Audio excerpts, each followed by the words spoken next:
Hello, my friends. I hope you're all doing very, very well.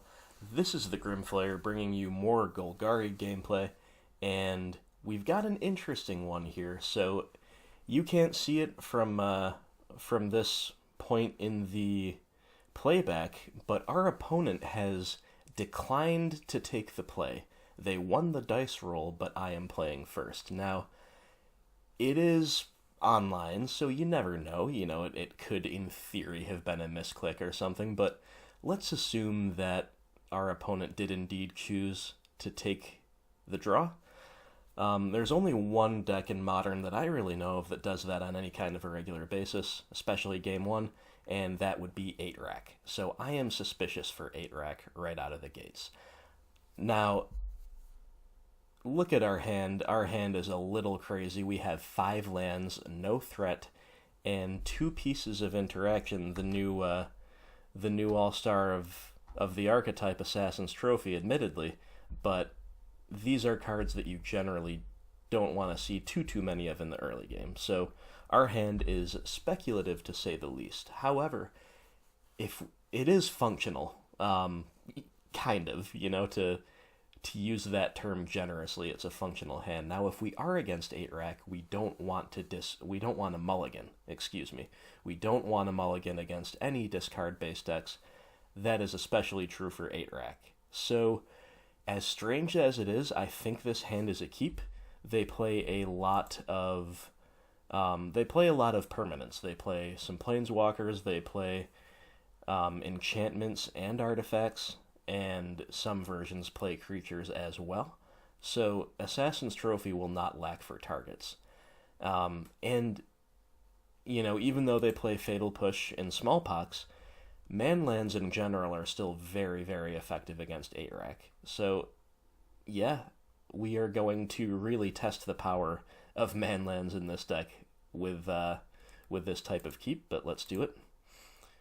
Our opponent will also keep 7. We're going to run out the Hissing Quagmire first, just because it produces both colors. Opponent will Thoughtseize us. All they can take is a trophy. We're drawing more land. That's very bad. No reason not to play out the Treetop Village there. We're not really playing around Smallpox yet. They should know that we're on BGX. They really shouldn't want to fire off a Smallpox having seen our hand until we have a threat on the board. I think that would be a terrible play for them. So we're not really playing around Smallpox. Yep. They take our other spell. Now they're stuck on 1 land. Okay, we're kind of at opposite ends of the spectrum here, but that at least is kind of good for us. We'll draw Scavenging Ooze. That's a fine draw. Get the Blooming Marsh down, pass the turn. They find another land. It is a Mutavault. So I have mixed feelings about that, because on the one hand, we are a fair attrition-based deck, so in general, creature lands are good against us much as they are good on our side of the table. However, they do have a not insignificant number of cards in the 8-Rack deck that cost double black to play.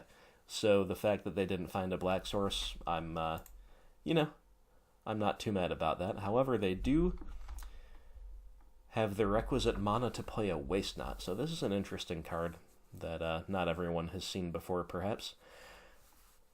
They're going to get value out of further discards from here on out. So it's interesting because it leads to some decisions on the part of both players. Obviously on their part, when they use a targeted discard spell, they have to keep these effects in mind.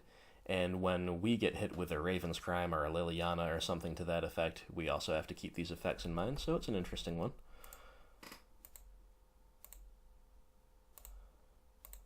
Instead, I gobbled up their Inquisition. No real point to it, but, sending a message, right? So we are flooding out insanely hard. We can't complain too much because we did keep the 5-lander without a threat, and we have found a threat off the top, so it's not all lost. But yeah, the flood is pretty real. However, here's where our manlands start to shine. Treetop Village getting in for 3. Makes this clock a lot more respectable. Now we're going to play the Verdant Catacombs here instead of running out, for example, the Overgrown Tomb tapped. which would sometimes be appealing, but because our life total certainly does matter in this matchup, a lot of the time they turn the corner quickly and it becomes a race. They they get you low, they resolve a rack effect or two, and then it's a race. So, but we played the Catacombs for a couple of reasons. Number one, it does help to thin out the deck just a tad, which we are very interested in right now. Number two, it lets us bluff Fatal Push, so they don't get too frisky with that Mutavault. And number three, they could indeed provide something in the graveyard that we would like to target with Scavenging Ooze. So that's the logic behind that. We'll pass to the opponent, a Raven's Crime again. All right. We're going to pitch a Forest. We might be expecting some Smallpox style effects in our future, so we kind of want to keep the dual lands, and of course we want to keep the man lands, so pitch the Forest. Now our opponent's getting the Waste Not trigger of adding double black. We're going to take action now. So Raven's Crime has their ability Retrace, and right now they don't have access. They're going to have access to the black mana they need to retrace it. But because this trigger gives us priority, we get to go get a Forest. Eat that. And then they can do their worst. Sure enough, there's a Smallpox. Okay, just as I suspected. This card is can be quite backbreaking against us. There's no question about that. This time I'm going to pitch the dual land just because I obviously still want access to Field of Ruin. They're playing Mutavaults. However, they no longer have access to the Mutavault. Fair enough. They have pitched a Megrim. I don't know how stock this card is. I've certainly seen it before. But yeah, it's just kind of another rack-style effect that does not require the opponent to be below a certain threshold. So I don't know, but I would imagine that this is kind of good against, the blue-white control decks and similar decks that can keep their hand pretty well filled. They do find a Shrieking Affliction. This is a very powerful rack effect. And another one. Okay, well, that's pretty good. So I'm just taking 6 every turn now, unless I can do something about it. Now, this is kind of an interesting spot, because I don't know about you, but my instincts as a BGX player are like, oh, this is perfect. This is perfect when you draw Liliana of the Veil in a situation like this, right? Because they only have one card in hand, and you can empty your hand before you activate the Lily. So that feels like such a clean value play. You're running them completely out of resources, and you have this Liliana on the board that needs to be answered within a few turns, otherwise she's going to ult. Now, as good as that is, we don't have a few turns if we play out our hand. We have 2 more.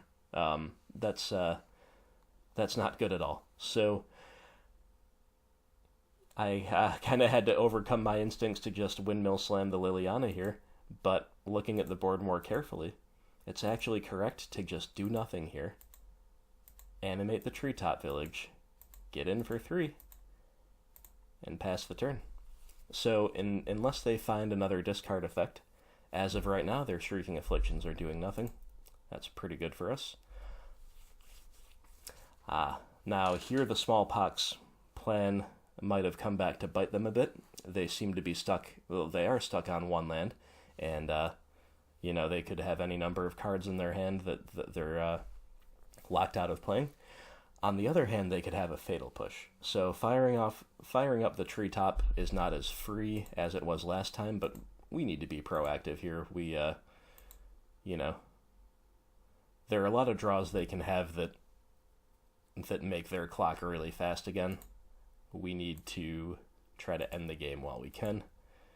Treetop Village. Swinging in, and he makes it across the line. Okay, looking good. Once again, we do nothing. We are insulating ourselves yet further against the rack effects that they have on board. And our opponent does find a second land, but they have to pass. Interesting. So if they had a Smallpox, they probably would have played it in the hopes of taking us off of the mana required to animate the treetop. Yeah, I don't know what they have, so Thoughtseize, thankfully, is a fantastic draw here. We can go ahead and clear the way for our treetop, and we just see another pair of Megrim. So they are Megrim flooded, it's official. And, playing 2 cards out of the hand in this situation doesn't feel great, but they have exactly 1 turn to find an answer to this treetop village. So, feels pretty good. Opponent plays a Dark Confidant. Okay, well, fortunately our Fatal Push lines up just perfectly against that, leaving us enough mana to activate and send in the treetop village, and our opponent, seeing that, will scoop it up. What an interesting game. So, remember, at the start, we had 5 lands and 2 Assassin's Trophies. We got the trophies stripped away immediately, turn 1 and turn 2, discard spells, taking them away. And we also flooded fairly hard during the course of that game, finding only 1 threat, which 1 creature, which it was a Scavenging Ooze, which was promptly taken care of by a Smallpox. So, how did we win? Well, we did 2 points of damage with Scavenging Ooze, and we did, is it 18 points of damage with Treetop Village? Am I correct in that? Yeah, I don't think they took any. Oh, they took 2 from a Thoughtseize. We did the vast majority of the damage with the Treetop Village, let's just put it that way. This card was absolutely insane. Not only in terms of the power, just clocking for 3 every turn, it's just a lightning bolt to the face, or lava spike, I guess, more accurately, every turn. But it also, just in terms of allowing us to sequence around the rack effects, to sequence alongside our own interaction, like the Fatal Push right there for the Dark Confidant. The fact that this only costs 2 mana to activate proved to be absolutely invaluable here. So, there are more powerful manlands in Modern. Celestial Colonnade and Raging Ravine come to mind. But, man, Treetop Village, in the context of this deck, is absolutely incredible. And this matchup was just the perfect showcase for it. So, very interesting game, very speculative keep that I had a hunch would rely on manlands to pull the weight, and they certainly did that and then some. So let's check out sideboarding, and then we'll go to game 2 after that. Alright, my friends, we are here to sideboard against 8-Rack. Now, in pretty much every other video I've made for this channel so far, I have been fairly confident in my sideboarding, but against 8-Rack, I am not. I think I sideboarded reasonably. I don't think anything I did is crazy or anything, but I would love to hear your feedback. If you are a BGX player and you have a lot of experience against 8-Rack, I'd love to hear your feedback on what I'm about to show you that I did, or even if you're not, even if you just see something that you think I missed, I'd love to hear it. To me, this matchup, it's not entirely clear what to do, at least not as clear as a lot of others. So I'll show you what I did, and you can let me know whether I'm terrible or not. So the first thing I did is I for sure brought in Engineered Explosives. This card is a nice way to catch out multiple rack effects because Shrieking Affliction and the rack itself are both on 1. Now, they also present other permanents for us to hit. They showed us a Dark Confidant right at the end of the game there. If they're playing 3-drops like the Megrim they showed us and the Liliana the Veil, well, we can't hit those, but I still think this is well worth bringing in. Also, Tarmogoyf is a strong card in the matchup, and one way or another, if we see Engineered Explosives, it's going to end up in the graveyard, whether they force us to discard it or whether we crack it. So, growing the Goyf in a matchup like this, which, like I said, once the corner is turned, it becomes a race, that is not to be sneezed at, so I like the EE here. I also like the Golgari charm here.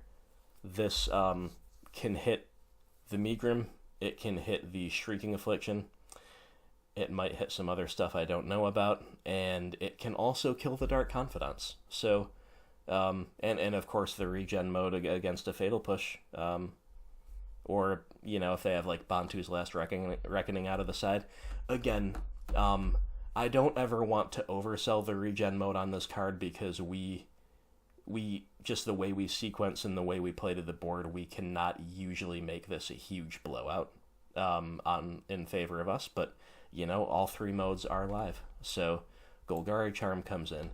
Maelstrom Pulse I had in the maybe category, so another piece of point removal here that hits all of their rack effects and whatever else they might bring is fine. But I just, you also have to be tempo efficient and cost efficient and race them while doing so. So I think I put this in the maybe board, deciding to evaluate further when I look at what's likely to come out.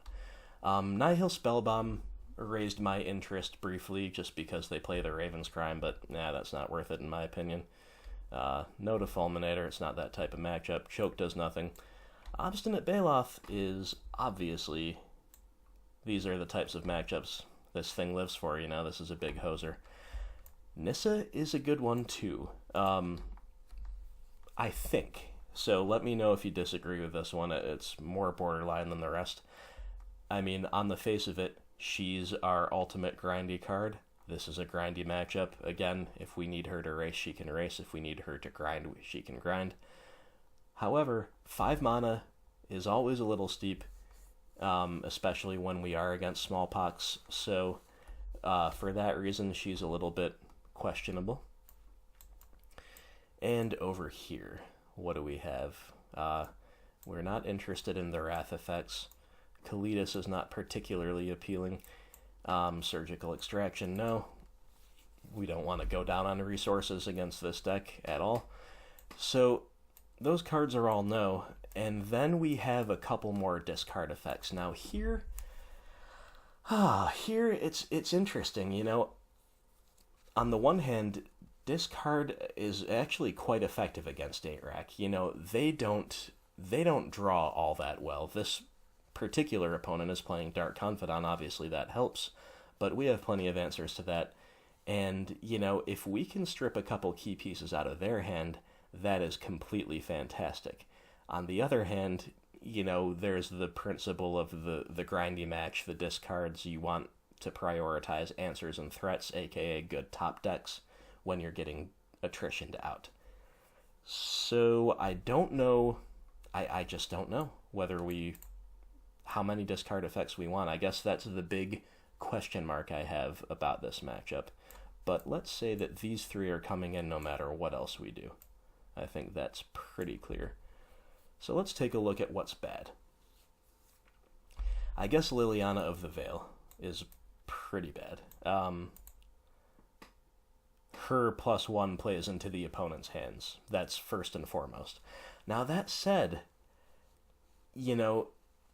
if they are struggling to land like more than one rack effect, like let's say they're discarding us out fairly well, and we're both kind of top decking and low on resources, but they only have one rack effect, which is kind of a realistic scenario, Liliana ticking up actually is not that bad, because she can ult, she can get rid of the rack and set them back on land. So there's also the scenario, because we're going to be on the play, again I assume they're going to give us the play, of just the good old Liliana on turn 3 edicting their Dark Confidant if they have one on turn 2. So for that reason, even though she seems kind of bad, I just want to give her her fair due. She might not be as bad as she first looks, and I might want to leave one in. Again, this sideboarding here is a little tricky. So we have Collective Brutality. Again, how good is the discard?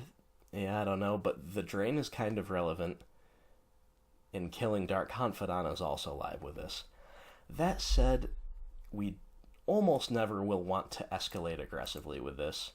The discard mode here is going to miss a lot of their important pieces, which are permanents, not instants or sorceries. And the drain is a fine floor for the card, but yeah, I think compared to other things, this is probably the worst discard effect. So, with that stuff coming out, now, do we want 4 Fatal Push? That's the other question. So they showed us Confidant, they showed us Mutavault, those are reasons to keep Push, and against a Smallpox deck, it's nice to have the cheap interaction. However, I think we want to trim at least 1, for sure. Potentially more. So, coming back over here, let's bring in these 2. Seems pretty reasonable. And then what I'm going to do is just in terms of preserving the life total, I'm just going to swap out a Thoughtseize for a Duress. Now, it might be better to leave in that Thoughtseize and take out another Fatal Push. I don't quite know. Again, because I'm not entirely sure how highly to rate discard in this matchup. But regardless, I think this is a pretty reasonable overall sideboard plan. So once again, if you have any thoughts, please do not hesitate to share them.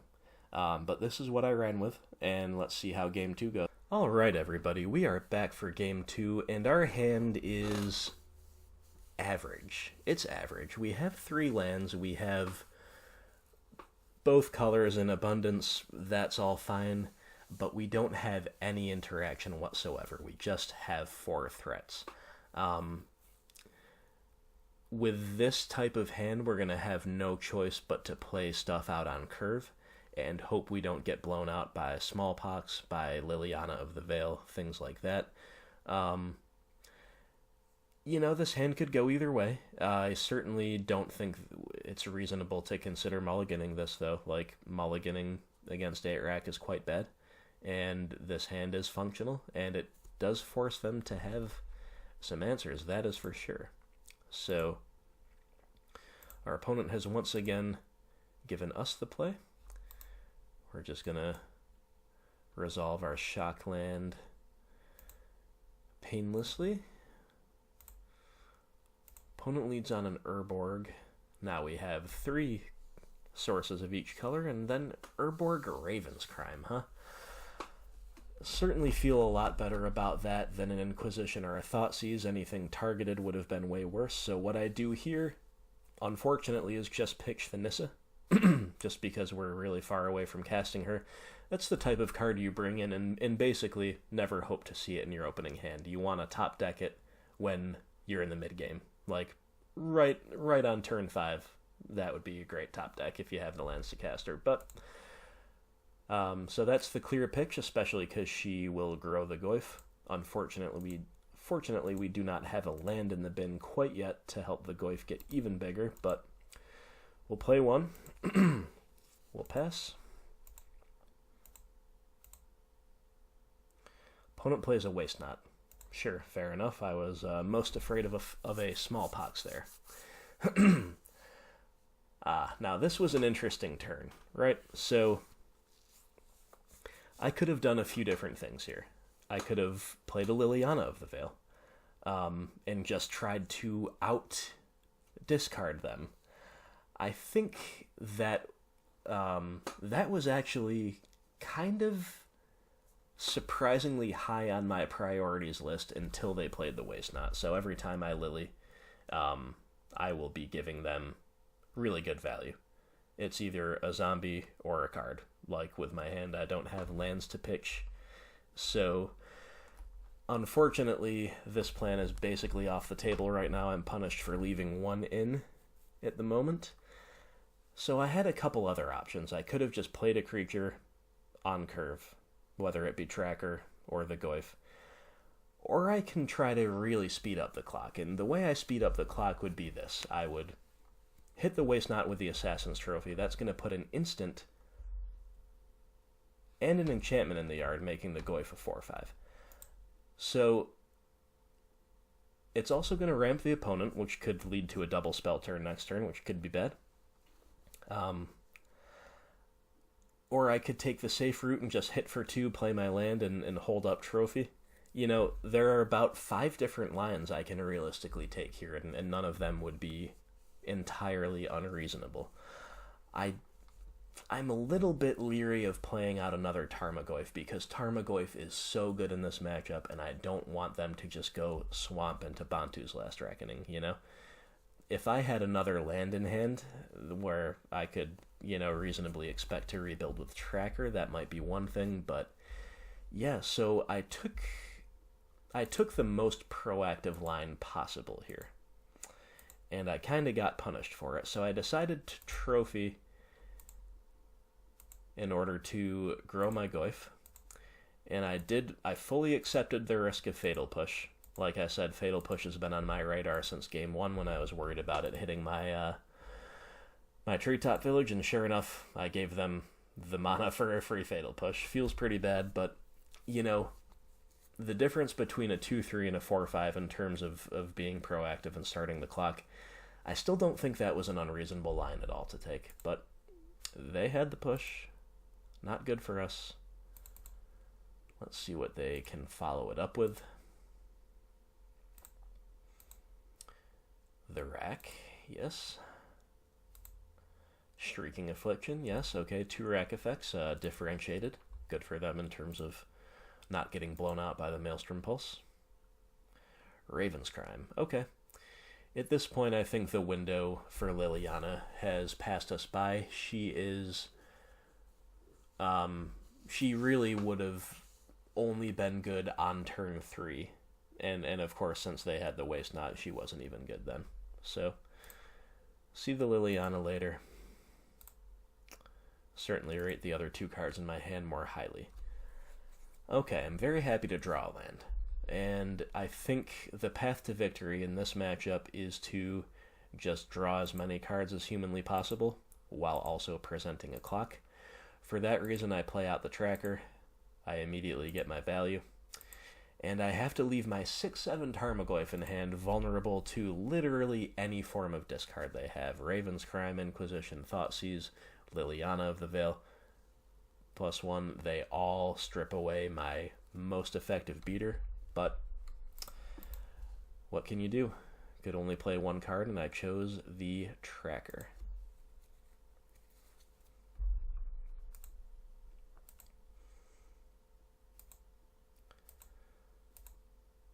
Okay, there's the Lily. And they take her down, I think, wisely. Alright, so we are taking a cool 5 damage here from their 2 rack effects. That's pretty rough. We do draw Assassin's Trophy, though. Okay. That's a very nice draw, actually. What this is going to allow us to do is play out the Goyf and then hold up either the clue or the trophy, while also, kind of blanking any discard style effect they have, because we can instant speed the trophy in response. Now, it was still a little bit tempting to... It ceased to be tempting to risk firing up the Treetop and getting it Fatal Push to take the Lily off the field once we drew an instant speed piece of interaction here. But that was the other line, if we drew something that was a little clunkier, a little sorcery speed, like maybe another Tracker or something, then, who knows. But now we can just kind of hold this up. So sure enough, there's a discard effect. I don't quite know why they chose to pitch a swamp and do the Raven's Crime. I guess it's about the same as taking the Liliana up and discarding the swamp. If their mana doesn't matter, then sure, it's about the same. But we will trophy in response. Now, we are going to take away the Shrieking Affliction. As much as the rack is the iconic card of the deck, I wanted to take the Shrieking Affliction away there just because I think, in retrospect, this might actually have been a little bit of a mistake. This is what I should have done. I should have hit the rack because Shrieking Affliction is an enchantment and gets hit by Golgari Charm. There we go. So, very, very minor misplay, but a misplay nonetheless, one worth noting. In any case, Assassin's Trophy is certainly showing both its upsides and downsides here. We've taken out 2 enchantments at instant speed that were very valuable in this matchup. However, the untapped land, of course, proved to be pretty important the first time we did it. That said, Trophy is still really, really, really good in this matchup, in this game. So, they play a Dark Confidant, okay, and they take the Liliana up. We're taking 3 from the rack. So the first thing we're going to do is get this Liliana off the table. Send the Treetop at the Liliana, send the Tarmogoyf at the opponent.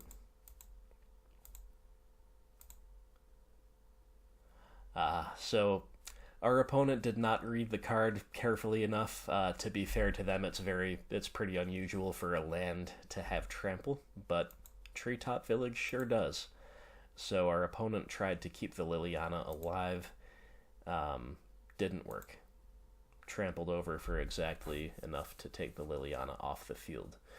Now, when I made that attack, I expected the opponent to realize that, which, again, to be fair to them, it's not the most commonly seen thing. I expected them to have kind of an interesting choice about whether to block the Tarmogoyf with a Confidant or not.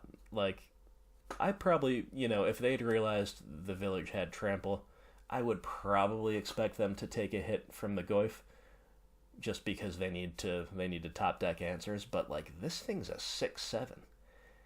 If they take 2 off of a Dark Confidant draw, then Tarmogoyf is a 2-turn clock. So like, that would have been a real decision, perhaps less obvious than it first appears.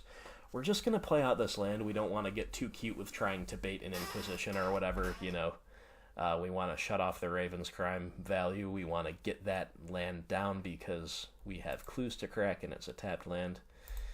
Yep. Definitely right to just play that there.